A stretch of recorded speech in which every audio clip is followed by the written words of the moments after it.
आज सुनिए मुंशी प्रेमचंद की लिखी कहानी सुभागी। और लोगों के यहाँ चाहे जो होता हो, तुलसी महतो अपनी लड़की सुभागी को लड़के रामू से जौ भर भी कम प्यार न करते थे। रामू जवान होकर भी काठ का उल्लू था। सुभागी 11 साल की बालिका होकर भी घर के काम में इतनी चतुर और खेतीबाड़ी के काम में इतनी निपुण थी कि उसकी मां लक्ष्मी दिल में डरती रहती कि कहीं लड़की पर देवताओं की आंख न पड़ जाए। अच्छे बालकों से भगवान को भी तो प्रेम है, कोई सुभागी का बखान न करे, इसलिए वह अनायास ही उसे डांटती रहती थी। बखान से लड़के बिगड़ जाते हैं, यह भय तो न था, भय था नजर का। वही सुभागी आज 11 साल की उम्र में विधवा हो गई। घर में कोहराम मचा हुआ था। लक्ष्मी पछाड़ें खाती थी, तुलसी सिर पीटते थे। उन्हें रोते देखकर सुभागी भी रोती थी। बार बार मां से पूछती, क्यों रोती हो अम्मा? मैं तुम्हें छोड़कर कहीं न जाऊंगी, तुम क्यों रोती हो? उसकी भोली बातें सुनकर माता का दिल और भी फटा जाता था। वह सोचती थी, ईश्वर तुम्हारी यही लीला है, जो खेल खेलते हो वह दूसरों को दुख देकर। ऐसा तो पागल करते हैं, आदमी पागलपन करे तो उसे पागल खाने भेजते हैं, मगर तुम जो पागलपन करते हो उसका कोई दंड नहीं। ऐसा खेल किस काम का कि दूसरे रोए और तुम हंसो? तुम्हें तो लोग दयालु कहते हैं, यही तुम्हारी दया है। और सुभागी क्या सोच रही थी? उसके पास कोठरी भर रुपये होते तो वह उन्हें छिपा कर रख देती। फिर एक दिन चुपके से बाजार चली जाती और अम्मा के लिए अच्छे अच्छे कपड़े लाती। दादा जब बाकी मांगने आते तो छठ रुपये निकाल कर दे देती। अम्मा दादा कितने खुश होते। जब सुभागी जवान हुई तो लोग तुलसी महतो पर दबाव डालने लगे कि लड़की का घर कहीं कर दो। जवान लड़की का यूं फिरना ठीक नहीं।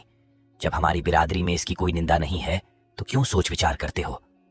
तुलसी ने कहा, भाई मैं तो तैयार हूं, लेकिन जब सुभागी भी माने, वह किसी तरह राजी नहीं होती।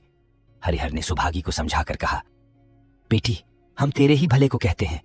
माँ बाप अब बूढ़े हुए, उनका क्या भरोसा, तुम इस तरह कब तक बैठी रहोगी? सुभागी ने सिर झुकाकर कहा, चाचा मैं तुम्हारी बात समझ रही हूं, लेकिन मेरा मन घर करने को नहीं कहता। मुझे आराम की चिंता नहीं है, मैं सब कुछ झेलने को तैयार हूं, और जो काम तुम कहो वह सिर आंखों के बल करूंगी, मगर घर बसाने को मुझसे न कहो। जब मेरा चाल कुचाल देखना तो मेरा सिर काट लेना। अगर मैं सच्चे बाप की बेटी होंगी तो बात की भी पक्की होंगी। फिर लज्जा रखने वाले तो भगवान है, मेरी क्या हस्ती है कि अभी कुछ कहूं? उजड़ रामू बोला, तुम अगर सोचती हो कि भैया कमावेंगे और मैं बैठी मौज करूंगी तो इस भरोसे न रहना। यहां किसी ने जन्म भर का ठीका नहीं लिया है। रामू की दुल्हन रामू से भी 2 अंगुल ऊंची थी। मटक कर बोली, हमने किसी का कर्ज थोड़े ही खाया कि जन्म भर बैठे भरा करें। यहां तो खाने को भी महीन चाहिए, पहनने को भी महीन चाहिए, ये हमारे बूते की बात नहीं। सुभागी ने गर्व से भरे हुए स्वर में कहा, भाभी मैंने तुम्हारा आसरा कभी नहीं किया और भगवान ने चाहा तो कभी करूंगी भी नहीं। तुम अपनी देखो, मेरी चिंता न करो।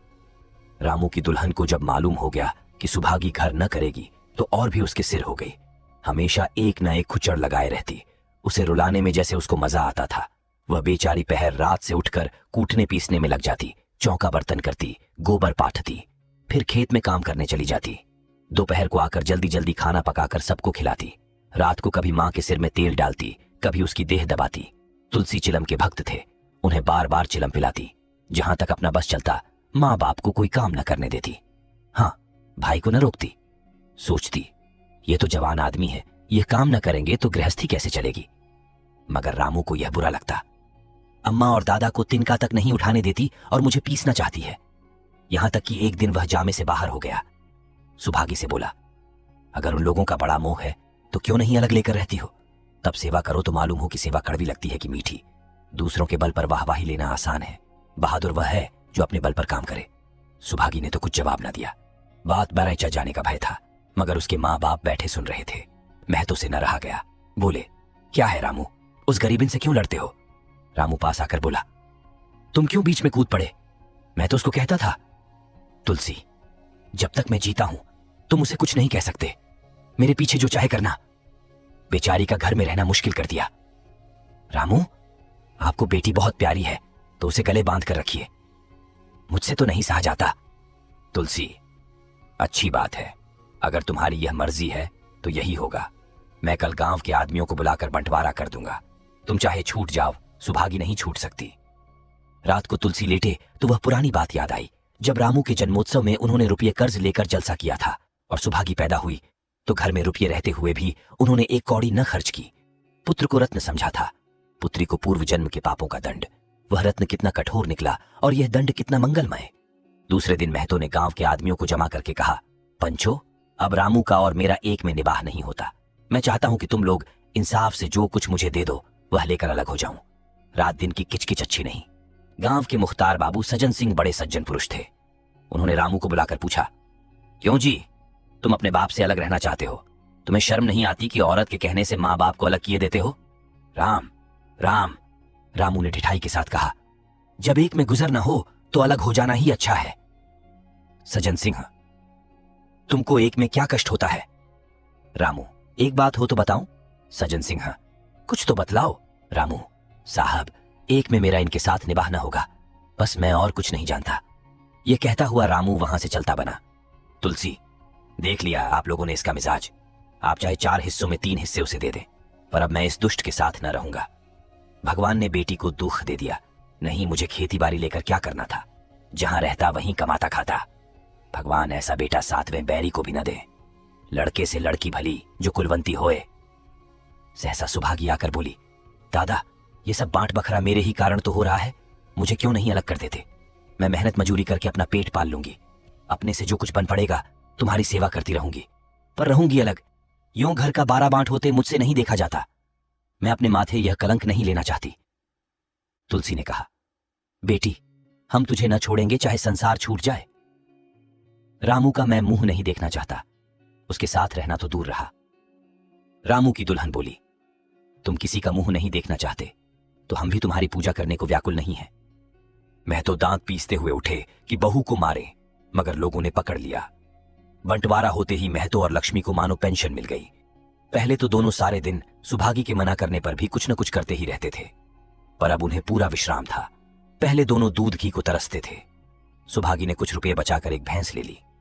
बूढ़े आदमियों की जान तो उनका भोजन है, अच्छा भोजन न मिले तो वे किस आधार पर रहें? चौधरी ने बहुत विरोध किया।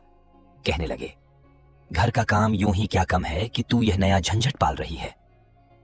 सुभागी उन्हें बहलाने के लिए कहती, दादा, दूध के बिना मुझे खाना नहीं अच्छा लगता।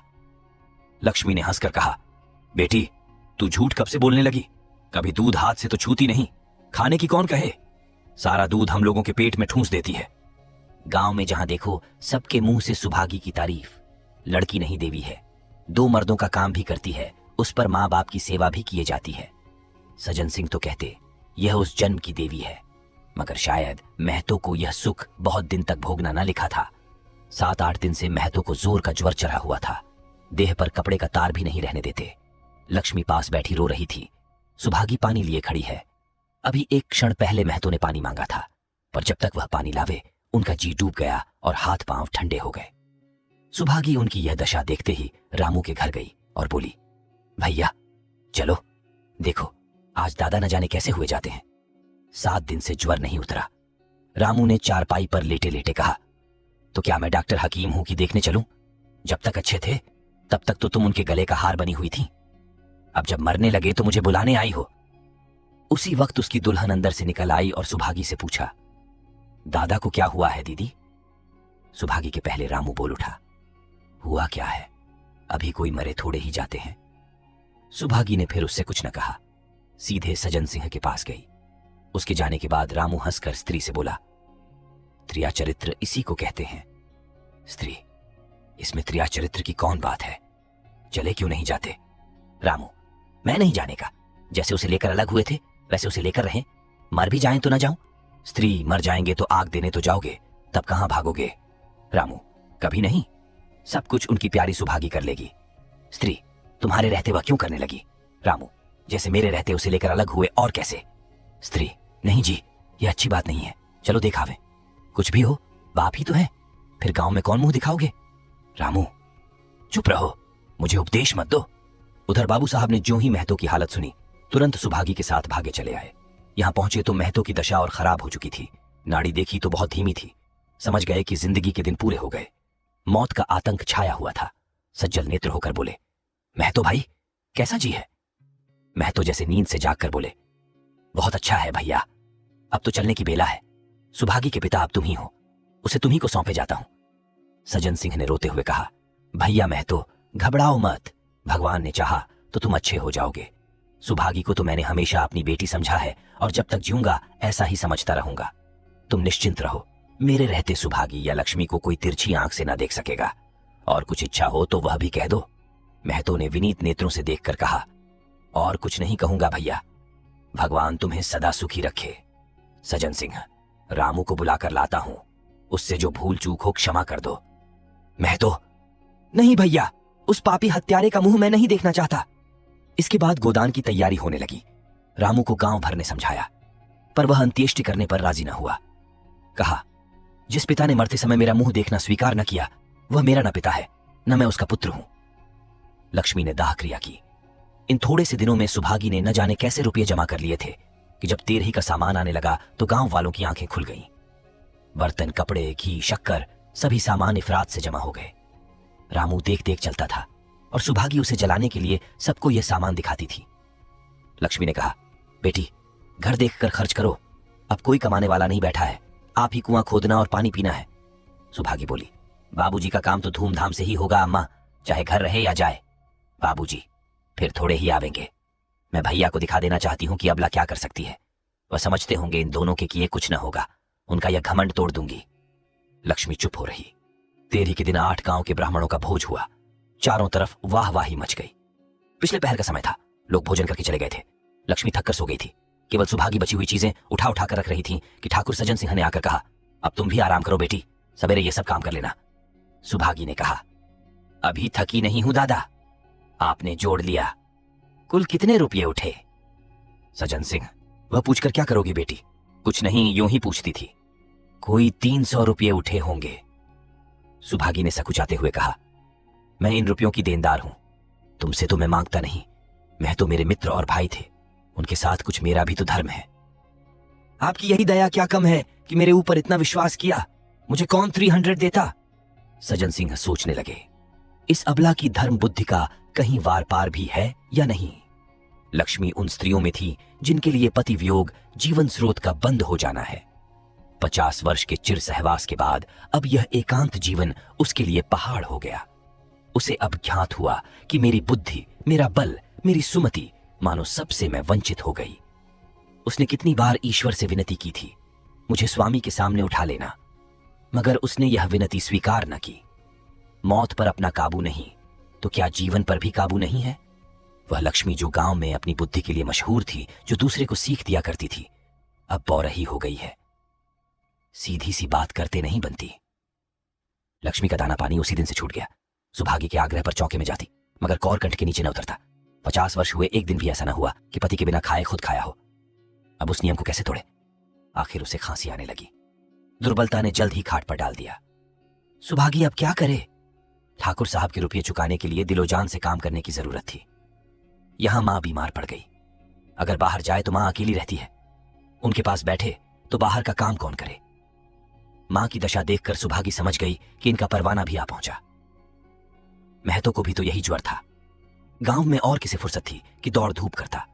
सज्जन सिंह दोनों वक्त आते, लक्ष्मी को देखते, दवा पिलाते, सुभागी को समझाते और चले जाते, मगर लक्ष्मी की दशा बिगड़ती जाती थी, यहां तक कि 15वें दिन वह भी संसार से सिधार गई। अंतिम समय रामू आया और उसके पैर छूना चाहता था, पर लक्ष्मी ने उसे ऐसी झिड़की दी कि वह उसके समीप न जा सका। सुभागी को उसने आशीर्वाद दिया, तुम्हारी जैसी बेटी पाकर तर गई। मेरा क्रियाकर्म तुम ही करना। मेरी भगवान से यही अर्जी है कि उस जन्म में भी तुम मेरी कोख पवित्र करो। माता के देहांत के बाद सुभागी के जीवन का केवल एक लक्ष्य रह गया, सज्जन सिंह के रुपये चुकाना। 300 पिता के क्रियाकर्म में लगे थे, लगभग 200 माता के काम में लगे। 500 का ऋण था और उसकी अकेली जान, मगर वह हिम्मत न हारती थी। 3 साल तक सुभागी ने रात को रात और दिन को दिन न समझा। उसकी कार्य शक्ति और पौरुष देखकर लोग दांतों तले उंगली दबाते थे। दिन भर खेती बाड़ी का काम करने के बाद वह रात को 4-4 पसेरी आटा पीस डालती। 30वें दिन 15 लेकर वह सज्जन सिंह के पास पहुंच जाती। इसमें कभी नागा न पड़ता, ये मानो प्रकृति का अटल नियम था। अब चारों ओर से उसकी सगाई के पैगाम आने लगे। सभी उसके लिए मुंह फैलाए हुए थे। जिसके घर सुभागी जाएगी उसके भाग्य फिर जाएंगे। सुभागी यही जवाब देती। अभी वह दिन नहीं आया। जिस दिन सुभागी ने आखिरी किस्त चुकाई, उस दिन उसकी खुशी का ठिकाना न था। आज उसके जीवन का कठोर व्रत पूरा हो गया। वह चलने लगी तो सज्जन सिंह ने कहा, बेटी, तुमसे मेरी एक प्रार्थना है। कहो कहूं, कहूं न कहूं, मगर वचन दो कि मानोगी। सुभागी ने कृतज्ञ भाव से देखकर कहा, दादा, आपकी बात न मानूंगी तो किसकी बात मानूंगी? मेरा तो रोया रोया आपका गुलाम है। सज्जन सिंह, अगर तुम्हारे मन में यह भाव है तो मैं ना कहूंगा। मैंने अब तक तुमसे इसलिए नहीं कहा कि तुम अपने को मेरा देनदार समझ रही थी। अब रुपये चुक गए, मेरा तुम्हारे ऊपर कोई एहसान नहीं है, रत्ती भर भी नहीं। बोलो कहूं? सुभागी, आपकी जो आज्ञा हो। सज्जन सिंह, देखो इनकार न करना, नहीं मैं फिर तुम्हें अपना मुंह न दिखाऊंगा। सुभागी, क्या आज्ञा है? सज्जन सिंह, मेरी इच्छा है कि तुम मेरी बहू बनकर मेरे घर को पवित्र करो। मैं जात पात का कायल हूं, मगर तुमने मेरे सारे बंधन तोड़ दिए। मेरा लड़का तुम्हारे नाम का पुजारी है, तुमने उसे बारहा देखा है। बोलो, मंजूर करती हो? सुभागी दादा, इतना सम्मान पाकर पागल हो जाऊंगी। सज्जन सिंह, तुम्हारा सम्मान भगवान कर रहे हैं बेटी, तुम साक्षात भगवती का अवतार हो। सुभागी, मैं तो आपको अपना पिता समझती हूं। आप जो कुछ करेंगे मेरे भले ही के लिए करेंगे। आपके हुक्म को कैसे इनकार कर सकती हूं? सज्जन सिंह ने उसके माथे पर हाथ रखकर कहा, बेटी, तुम्हारा सुहाग अमर हो। तुमने मेरी बात रख ली। मुझसा भाग्यशाली संसार में और कौन होगा। आप सुन रहे थे मुंशी प्रेमचंद की लिखी कहानी सुभागी।